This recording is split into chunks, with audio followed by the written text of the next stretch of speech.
Hello everyone. ये video मैं specifically इसलिए बना रहा हूँ क्योंकि जब हम अभी दूसरे टॉपिक्स पढ़ रहे थे, सेल के बारे में पढ़ रहे थे या हम अभी सेक्स डिस्क्रिमिनेशन पढ़ रहे थे, तो एक टर्म था बार बार आ रहा था जेनेटिक मटेरियल। शायद इन दोनों वीडियोज़ में मैंने इतना ज़्यादा एक्सप्लेन नहीं किया। इसमें मैं आपको बताता हूँ कि जेनेटिक मटेरियल होता क्या है, कहाँ से आता है, कैसे फंक्शन करता है, उसके बारे में एक छोटा सा वीडियो है ये। तो ये उन सभी के लिए है जो जेनेटिक मटेरियल के बारे में ना जानते हैं ना समझते हैं, उन सब के लिए एक इंसाइट है। और जो आप लोग बायो के स्टूडेंट्स हैं या एडवांस क्लास में पढ़ते हैं तो आप जेनेटिक मटेरियल क्या है, कैसे फंक्शन करता है जानते हैं, पर जो नहीं जानते उनको एक ऐसा है कि मैं जेनेटिक मटेरियल से आपको एक परिचय कराता हूँ। तो आज का हमारा जो टॉपिक है वो होगा जेनेटिक मटेरियल।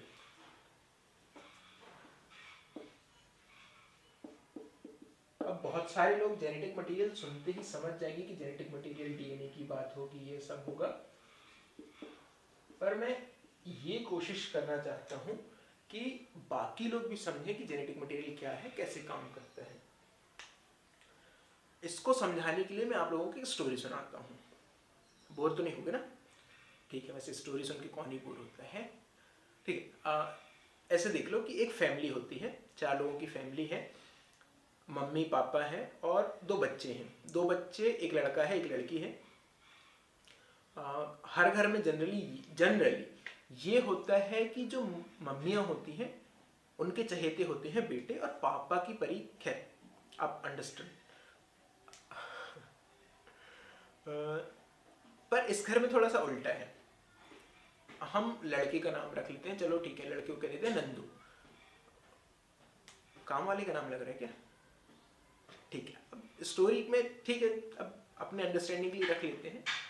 लड़के का नाम है नंदू और लड़की का नाम है नंदिनी। लड़का अपने पापा के ज़्यादा क्लोज है क्योंकि क्या है, नंदू कॉलेज में है, उसको क्या है, कॉलेज जाने के लिए बाइक चाहिए है, तो वो थोड़ा सा बना के रखता है पापा से, कुछ भी बोलेंगे पापा के साइड, पापा के साइड। तो और लड़की जो है नंदिनी, वो मम्मी के साइड होती है। होता ये है, टिपिकल फैमिली है आज के जनरेशन की, जैसे कि मम्मी पापा दोनों बिजी रहते हैं, बच्चे स्कूल कॉलेजों में जाते हैं, जैसे भी है। तो इन लोगों के पास साथ में मिलके रहने का या अच्छे से बात करने का ज़्यादा टाइम नहीं मिल पाता। एक सैटरडे की रात को ये लोग क्या करते हैं, बैठते हैं। सैटरडे को ये डिसाइड करते हैं कि बहुत दिन हो गया यार साथ में मिलके खाना नहीं खाया है या कहीं घूमने नहीं गए हैं, तो एक काम करते हैं, कल संडे है, कल हम कहीं नहीं जाएंगे, कल घर में बैठेंगे। बहुत दिनों से घर में खीर नहीं बनी है, हम सब लोग मिलके खीर बनाएंगे और खीर खाएंगे और एंजॉय करेंगे। कल कोई कहीं घूमने जाने का प्लान नहीं करेगा, कोई मूवी वूवी कुछ नहीं, सब घर में अच्छे से एक साथ रह के गुजारेंगे। ये होता है डिसाइड। इसके बाद सो जाते हैं।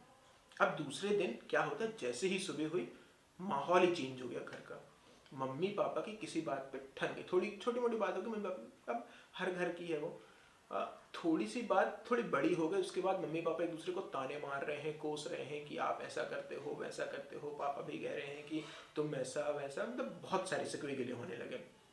बात इतनी बढ़ गई कि दोनों एक दूसरे से गुस्सा के बैठ गए। कोई एक कोंटा पकड़ लिया, कोई एक कोना पकड़ लिया। अब एक दूसरे से बात करने को राजी नहीं है। धीरे धीरे क्या हुआ, लंच का टाइम हुआ। अब खाना तो सबको खाना है, भले कितना गुस्सा कर लो, भूख तो लगती है, लगती है ना। तो नंदिनी जो थी वो मम्मी के पास जाती है, कहती है कि मम्मी आपने कहा था कि आज बहुत अच्छी खीर बनेगी, अब मन भी है, आज वैसे भी प्लान सारे कैंसिल हो गए हैं तो कहीं जाना तो है नहीं, तो आप खीर बना दो। तो मम्मी कहती है बेटा ऐसा है कि घर में खीर बनाने का सामान है नहीं, मैं एक काम करती हूँ, एक लिस्ट बना के देती हूँ, उसमें सारा सामान लिखा होगा खीर बनाने का, तुम वो जाके मार्केट से लाओ, उसके बाद जब आओगी तो मैं खीर बना दूंगी और हम दोनों के लिए बनाएंगे, अपन दोनों बैठ के खाएंगे, इनको देंगे नहीं जाए। ये बात हुई। अब दूर से पापा देख रहे थे ये सब तमाशा। पापा कहते हैं ऐसे काम नहीं चलेगा। नंदू कहते रबे, इनको लगता है कि ये लोग खीर नहीं बनाएंगे हमारे लिए तो हम खा नहीं सकते।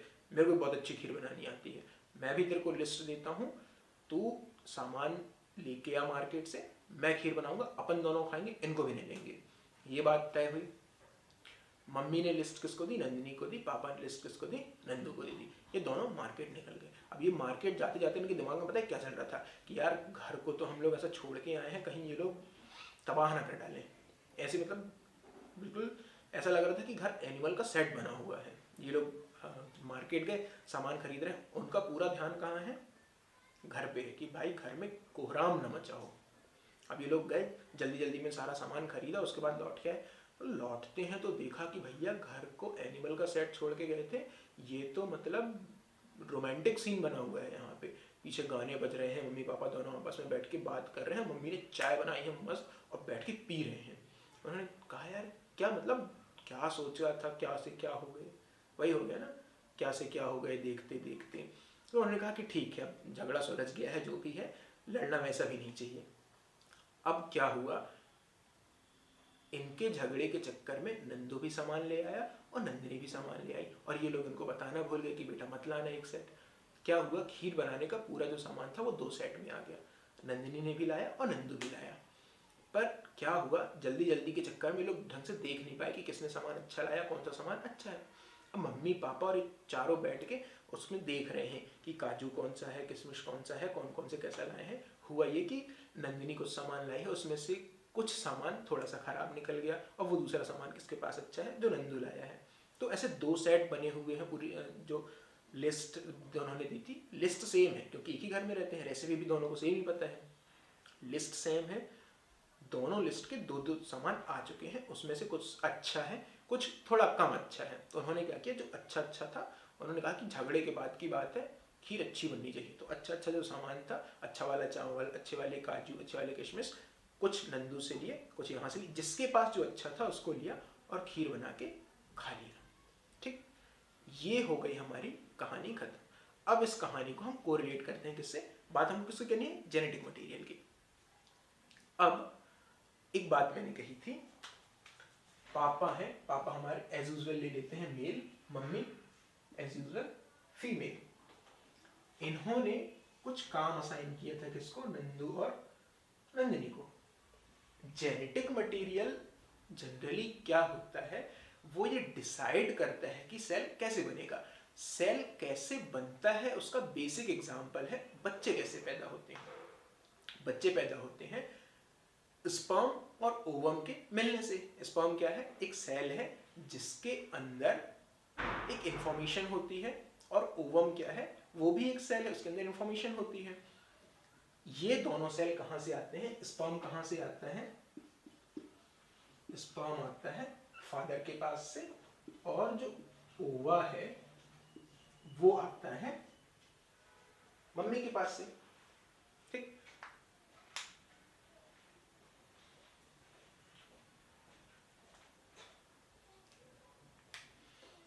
इसको अगर थोड़ा सा दूसरे तरीके से समझाऊं तो पापा ने, या मेल, हम इसको पापा नाम दे देते हैं, ठीक है। इसको पापा ने किसको काम असाइन किया था, नंदू को। क्या दिया था, एक लिस्ट दी थी, उस लिस्ट में रेसिपी के पूरे आइटम लिखे हुए थे। मम्मी ने किसको काम दिया था, नंदिनी को। इनको भी लिस्ट मिली हुई थी, रेसिपी दोनों को सेम पता है तो लिस्ट भी सेम होगी, सेम आइटम होंगे। ठीक है, अब देखो आगे, स्पर्म कहां से आया, मेल से आया, किसको रिप्रेजेंट करिए, नंदू को। ओवम कहां से आया, मम्मी से, कहा है नंदिनी। स्पर्म ने सेल दिया, ओवम ने अपना सेल, ये दोनों मिलके क्या बनाते हैं, ज़ायगोट बनाते हैं। अब ये जो लिस्ट थी किसको मिला, नंदू को मिला। स्पर्म को क्या मिलता है, डीएनए।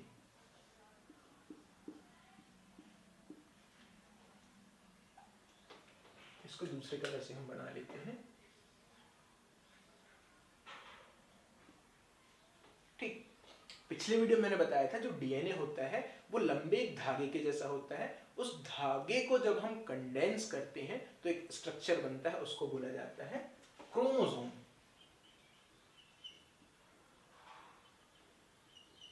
तो इस सेल में, स्पर्म में और ओवम में डीएनए किस फॉर्म में है, क्रोमोसोम के फॉर्म में है।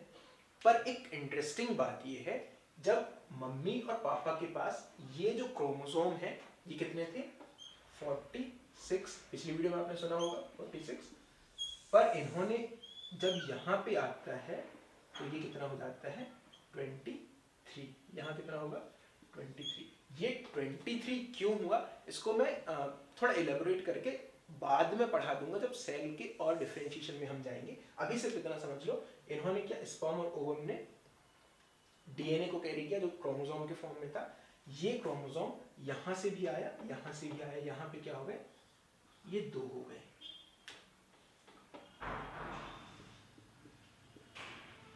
ओके, अब इस लिस्ट को देखो, इस लिस्ट में रेसिपी सेम है। वैसे ही इन दोनों डीएनए में जितना भी कोड लिखा हुआ है वो बिल्कुल सेम है। इस कोड को हम लोग क्या बोलते हैं, जीन बोलते हैं। ठीक, यहां पे जो लिस्ट में आइटम्स थे ये आइटम्स ही डीएनए में क्या होते हैं, जीन। और इस लिस्ट को हम क्या बोल सकते हैं, क्रोमोसोम। नंदू और नंदिनी को जो लिस्ट मिली थी वो क्या था, क्रोमोसोम था। क्रोमोसोम में क्या होता है, आइटम होते हैं। वो आइटम क्या थे हमारे, डीएनए, या डीएनए का पार्ट क्या, जीन। अब ये क्या हुआ, मम्मी और पापा से कहाँ आए, जायगोट में आए, या दोनों ने जो आइटम लिया था नंदू और नंदिनी के आइटम, ये क्या बना, इसमें से 2 सेट हो गए थे। वैसे ही मम्मी पापा से जब 2 सेल आए तो डीएनए के 2 सेट हो गए। अब यहां सेम कंडीशन थी, उस कंडीशन में क्या था, कुछ अच्छा था कुछ कम अच्छा था।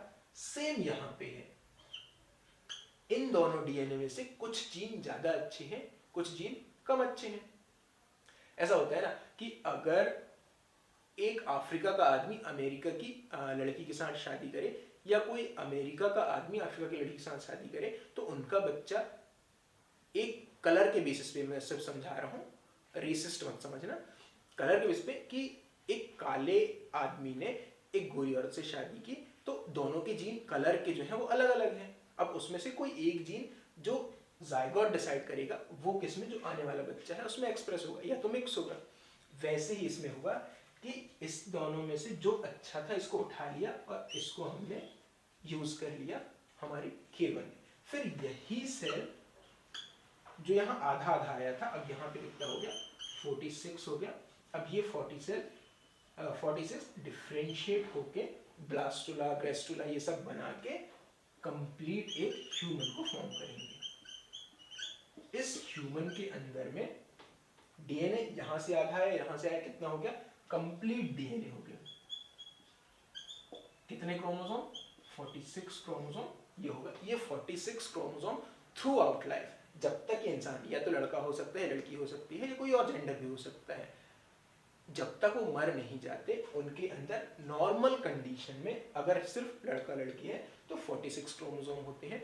पर जब फिर वो स्पर्म या ओवा प्रोड्यूस करते हैं तो वो जेनेटिक मटेरियल या डीएनए फिर से आधा हो जाता है और गैमीट फॉर्म करते हैं तो वो 23 होता है। तो ये होता है कि डीएनए आता कहाँ से आता है, आधा मम्मी के पास से आता है, आधा पापा के पास से आया। उनके पास कहाँ से है, उनके मम्मी के पास से और उनके पापा के पास से आधा आधा आया। तो ऐसा मेल से आधा और फीमेल से आधा जेनेटिक मटेरियल आता है, वो साथ में जायगोट में कंबाइन होता है। कंबाइन होके दोनों सेट में से जो जीन अच्छे होते हैं या उस लिस्ट में जो चीजें ज्यादा अच्छी हैं उनसे मिलके एक नया ह्यूमन बनता है। ऐसे हमारा जेनेटिक मटेरियल काम करता है। जेनेटिक मटेरियल में क्या होता है, डीएनए होता है। डीएनए किसको बनाता है, प्रोटीन को बनाता है, और ये प्रोटीन या तो पूरी हमारी बॉडी को बनाते हैं या बॉडी के फंक्शन में हेल्प करते हैं। तो ये होता है हमारा जेनेटिक मटेरियल।